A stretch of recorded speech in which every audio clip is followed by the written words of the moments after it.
Méthodologie pour rechercher la concentration dans l'eau. La méthodologie recommandée par la circulaire du ministère de la Santé, on va dire, pour apprécier la situation quant à la présence de plomb dans l'eau, consiste à réaliser à minima un prélèvement de 2 litres d'eau après 30 minutes de stagnation au moins, sans purge préalable.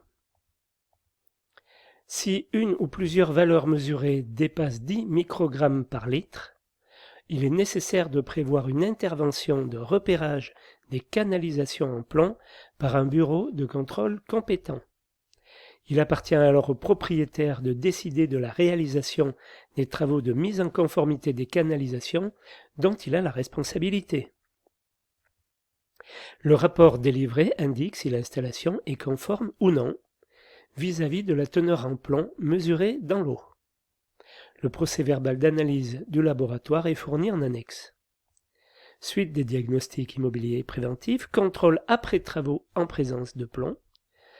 Les biens concernés, ce sont tous les locaux ayant été concernés par des travaux susceptibles d'avoir émis des poussières contenant du plomb. Quand mesures réalisées dans les poussières présentes sur le sol des locaux dans le cadre du contrôle après travaux en présence de plomb.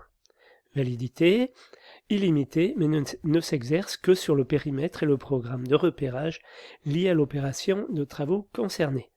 Je vous ai pas mis la méthodologie, elle ressemble beaucoup à celle avant travaux, avant démolition. Donc c'est à peu près la même chose, si ce n'est qu'en plus, ils analysent les poussières qui ont été faites pendant les travaux pour voir s'il y a du plomb.